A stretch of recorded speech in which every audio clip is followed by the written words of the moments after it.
2022 Booker prize winner, 2008 Booker prize winner. पता है इन सब में कॉमन क्या है? मुझे ये दोनों ही बुक पसंद नहीं आया। लेकिन मेरे चैनल की जो ये प्रथा है बुकर प्राइज विनर बुक्स को ना पसंद आने वाला, वो प्रथा आज जाकर खत्म हो जाएगा, मुझे ऐसा लगता है, क्योंकि मुझे एक ऐसा बुक पसंद आ गया है जो एक बुकर प्राइज विनर ऑथर ने लिखा है। लेकिन मेरे साथ एक धोखा भी हुआ है दोस्तों। सब कुछ बताने वाला हूँ उस बुक के बारे में, डिटेल रिव्यू भी दूंगा इस वीडियो के अंदर, तो इस वीडियो को अंत तक देखना मत भूलना। जो लोग नए हैं उनके लिए myself Himanshu Sharma and I love reading books and I try to share all the knowledges that I get from reading books with you guys. तो अगर आपको ऐसे चैनल पसंद आता है, अगर आपको मेरा काम पसंद आता है तो शेयर करना मत भूलना, और जो लोग भी इस वीडियो को देख रहे हैं लाइक जरूर कर देना, क्योंकि उससे थोड़ी सी तो हेल्प हो ही जाती है मेरी।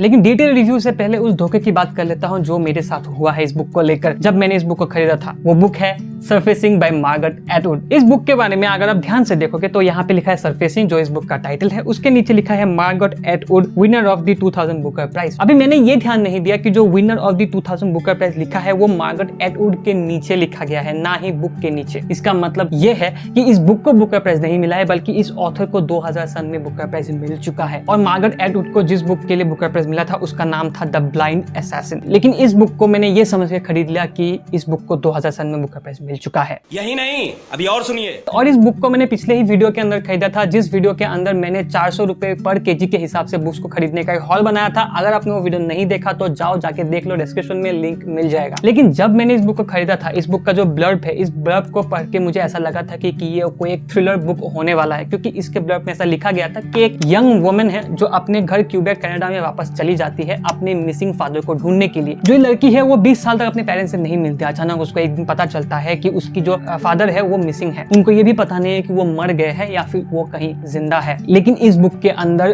पूरे कहानी में वो 0% एफर्ट लगाती है अपने फादर को ढूंढने के लिए। ऐसा नहीं है कि वो अपने फादर को पसंद नहीं करती, वो अपने पेरेंट्स को पसंद नहीं करती, लेकिन ऐसा उसके दिल में कुछ ऐसा है, उसके पास्ट लाइफ ट्रॉमा की वजह से उसका कैरेक्टर कुछ ऐसा है कि वो अपने पेरेंट्स से प्यार तो करती है, लेकिन साथ ही साथ वो अपने पेरेंट्स के साथ रहना नहीं चाहती है। सो बेसिकली इस बुक को 4 पिलर्स में आप डिवाइड कर सकते हो।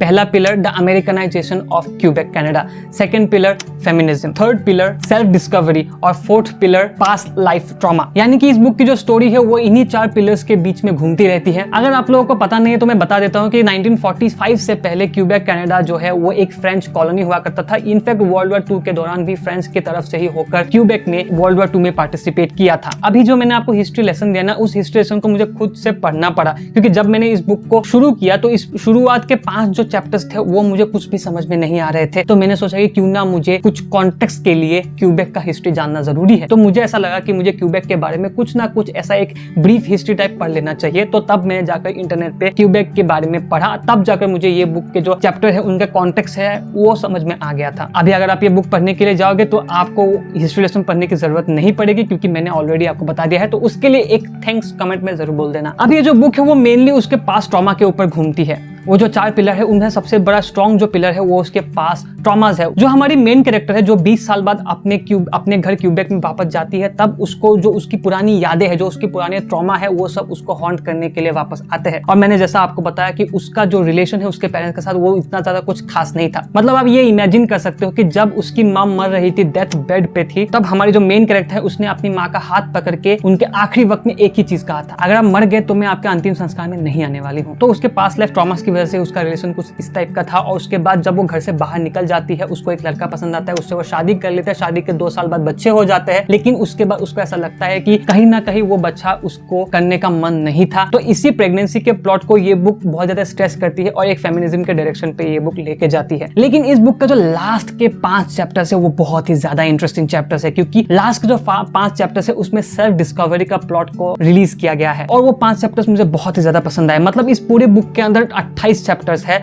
और उनमें से जो आखिरी के 5 चैप्टर है वो बहुत ज्यादा इंटरेस्टिंग है, और पहले के जो 8 चैप्टर है वो भी बहुत इंटरेस्टिंग है। अगर एक बार अपने क्यूबेक का जो वो हिस्ट्री वाला रीजन है उसको अगर आपने समझ लिया तो बहुत ही ज्यादा इंटरेस्टिंग है। लेकिन बीच के जो 15 चैप्टर्स है वो माय गॉड बहुत ही ज्यादा स्लो है। मतलब लास्ट के 5 चैप्टर और शुरुआत के 8 चैप्टर्स को पढ़ने के लिए मतलब मुझे लगभग 1 या 2 घंटा लगा होगा ज्यादा से ज्यादा, लेकिन बीच के 15 चैप्टर्स को पढ़ने के लिए मैंने 3 दिन लगा दिया, क्योंकि इस बुक के चैप्टर्स के एंड में कोई हुक नहीं है। तो आपको ऐसा नहीं लगता कि आपको कंटिन्यू अगर आप रीड करोगे तो आपको कुछ नया मिलने वाला है। बीच के चैप्टर्स में कहानी बहुत ही ज्यादा ड्रैग होती है, जिसकी वजह से आपको रिपीटेटिव फील होता है पूरा बुक। तो यही वो रीजन है कि मैं इस बुक को 5 स्टार नहीं देने वाला हूँ, इस बुक को मैं 4 स्टार देने वाला हूँ। ओनली द सोल रीजन की बुक भले ही बीच में कितना भी बोरिंग हो, इसकी एंडिंग बहुत ही ज्यादा अच्छी है। ऐसा होता है ना कि आपको वो बुक पसंद नहीं आ रही है, जब आप पढ़ रहे हो आपको ऐसा लगता है कि आप रख दो